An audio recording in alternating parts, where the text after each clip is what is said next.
गंगाई अगं झोपली आहे ती.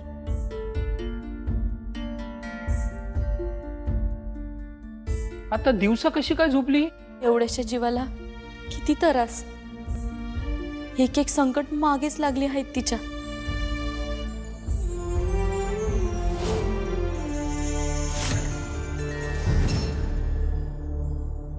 मी भांड घेऊन आलेच.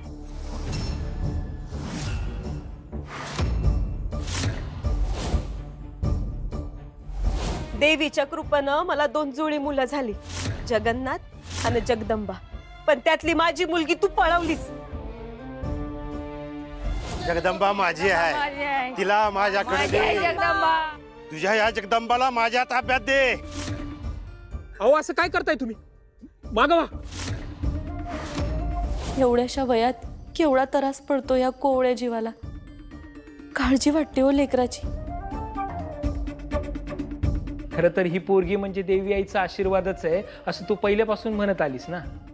मग देवी आई हाय तिच्या पाठीशी.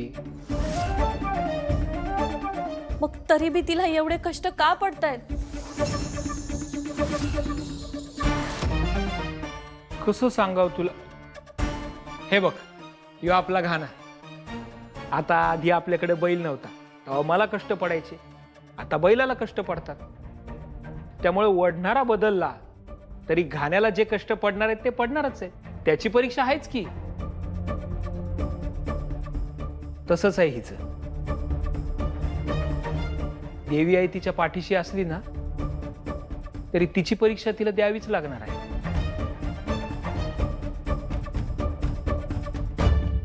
माझी लेक म्हणून तिला काही बी त्रास होऊ नये असंच वाटणार ना मला. तिचं बालपण तिला आनंदात जगू दे, आणखी काही वर्ष खेळू दे, बागडू दे. आणखी थोडी समज आली, ताकद आली तर घ्यावी देवी आहे ना तिची परीक्षा. कोण नाही म्हणलंय वय. पण एवढ्याशा जीवाची तगमग बघवत नाही हो मला.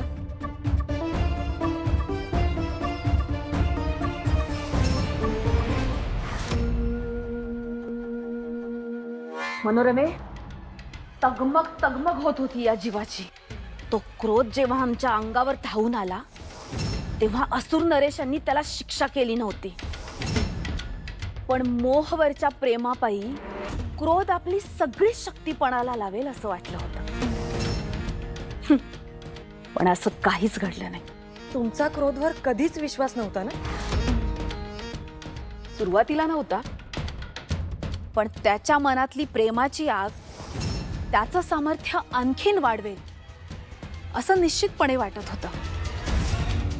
जसं आम्ही असुर नरेशांसाठी अगदी काहीही करू शकतो, तसंच हा क्रोध मोहासाठी काहीही करेल याची खात्री होती आम्हाला.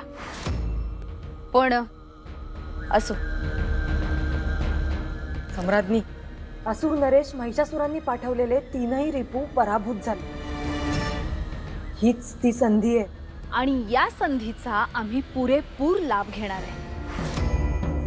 पुढचा रिपू आपणच मुक्त करून जर जगदंबावर सोडला तर थेट हल्ला. वा वा सम्राज्ञी, अत्यंत उत्तम कल्पना आहे ही. असुर नरेश त्या रिपूंवर अगदी डोळे झाकून विश्वास ठेवतायत. त्यांचा ताबा आमच्याकडे द्या हे कित्येकदा आम्ही असुर नरेशांना सांगितलंय, पण त्यांनी आमचं कधीच ऐकलं नाही. आता या रिपूंचा वापर करून त्या जगदंबाला जर आम्ही धरून असुर नरेशांसमोर आणलं तर आणि तरच त्यांना आमची योग्यता कळेल. सम्राज्ञी, नाही, तुम्ही म्हणताय ते योग्य आहे, पण हे साध्य कसं करणार आपण?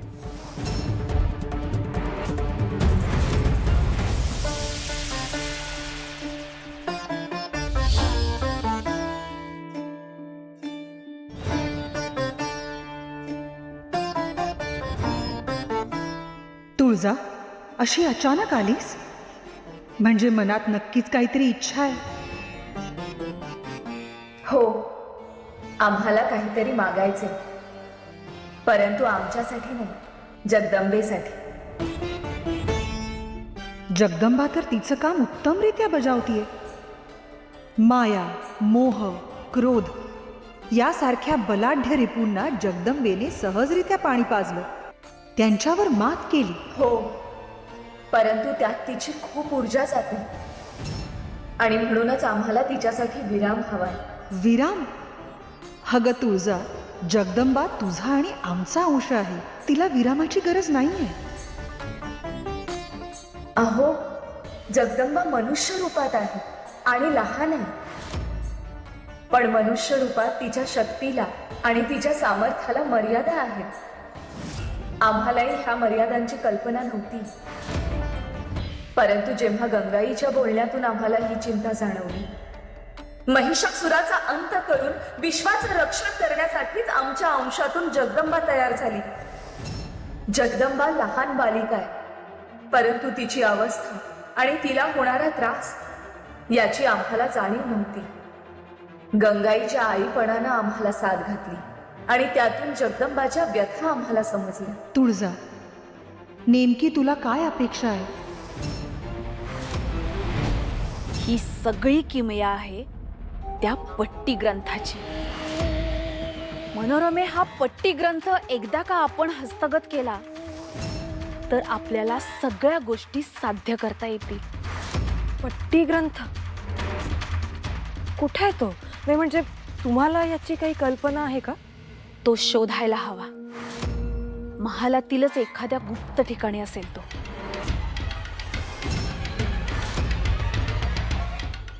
आणि त्यासाठी आम्हाला तुझी मदत हवी मनोरमे. आम्ही सम्राज्ञी आहोत, त्यामुळे अशी एखादी वस्तू कुठेही शोधत फिरू शकत नाही. आमच्यावर संशय घेतला जाईल. पण तू एक दासी आहेस, त्यामुळे साफसफाईच्या निमित्ताने तू कुठेही फिरू शकतेस. मी सम्राज्ञी? अहो काही काय बोलताय? हे प्रचंड धोकादायक काम आहे. मी कुठेतरी सापडले आणि हे सगळं असुर नरेश महिषासुरांना कळालं. हो, ते माझी चामडी सोलून मला वेशीवर वाळत घालतील. नाही. हे बघ, पण हे काम केलंस तर तू या पट्टराणीची पट्टदासी होशील, लक्षात ठेव. आणि त्यासाठी तुला एवढा धोका पत्करावाच लागेल. अहो, आम्हाला वाटतं काही काळ जगदंबाला आराम मिळायला हवा. तिला आराम द्यायला गेलीस तर तो फार काळ टिकणार नाही. जगदंबाच्या बाललीला ह्या तिच्या प्रारब्धात सटवाईने तुझ्या साक्षीने लिहिले आहे. त्यामुळे जर हे संकट तू परतावून लावू शकलीस तरीही हा विराम अगदी अल्प काळासाठी असेल. तसंही चालेल. हा अल्प काळही तिच्यासाठी मोठा दिलासा असेल. त्यात ती मनसोक्त खेळू बागडू शकेल, तिचं बालपण अनुभवू शकेल. पण त्यासाठी तुला काय करावं लागणार आहे याची तुला कल्पना आहे ना? तुळजा, त्याची किंमत सुद्धा किती मोठी आहे हेही तुला माहिती आहे.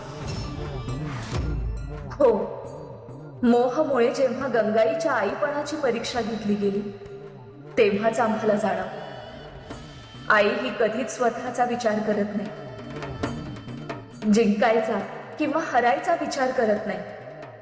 ती फक्त विचार करत असते त्या आपल्या लेकरांच्या भल्याचा. हे जग आम्हाला आई म्हणतं आणि म्हणून आम्ही त्यांचा विचार करतो. पण जगदंबा तर खरोखर आमचाच अंश आहे. आम्ही तिच्यासाठी काहीही करायला तयार आहोत. मग त्यासाठी आम्हाला कितीही त्रास झाला तरी चालेल.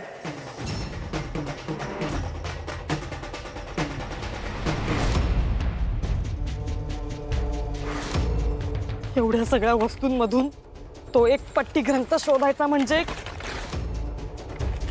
गवताच्या गंजीतनं सुई शोधण्यासारखं आहे.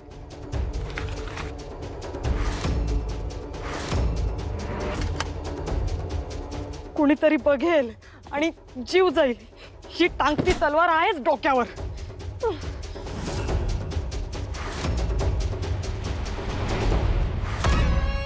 जा आणि असुर कुळाचा विनाश ओढवून घे. माझा सल्ला डावलून जाशील रागाच्या भरात तर असंच होईल. महिषा तुळजालाही हेच हवंय. यासाठीच बालिकेचं रूप घेतलंय तिनं. मी कोणालाही घाबरत नाही दिती माता. ती हातभर पोरगी, ती एवढीशी चिमुरडी, ती माझा विनाश करेल असं खरंच वाटतं आपल्याला? असं अजिबात नाहीये महिषा. आम्हाला तुझ्या सामर्थ्यावर पूर्ण विश्वास आहे. तू त्या छोट्या जगदंबा समोर गेलास तर संतापाच्या भरात तू केलेला एक वार तिला कायमचं नष्ट करू शकतो. पण जगदंबाचा विनाश म्हणजे एक प्रकारे तुळजाचाही विनाश. मग तुळजाला राणी बनवण्याचं तुझं स्वप्न धुळीला मिळेल. 3 षड्रिपूंचं पुढं काय झालं हेही आपल्याला कळलेलं नाहीये. आणि तशीच अवस्था आपलीही होईल. दिती माता, अशा परिस्थितीत मी काय करू हे सांगा.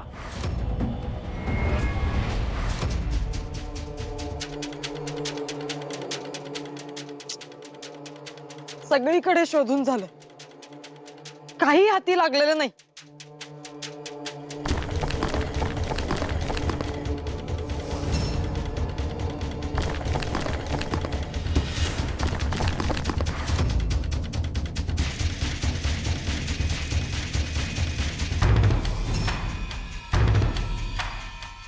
गुप्तदालन? असुर नरेश महिषासुरांच्या महालात अनेक गुप्त दालनं आहेत हे फक्त आजवर ऐकलं होतं. आज प्रत्यक्षात पाहते. मनोरमे, तो पट्टी ग्रंथ नक्कीच या दालनात असणार. तुझं नशीब नक्कीच उजळत आहे की काय?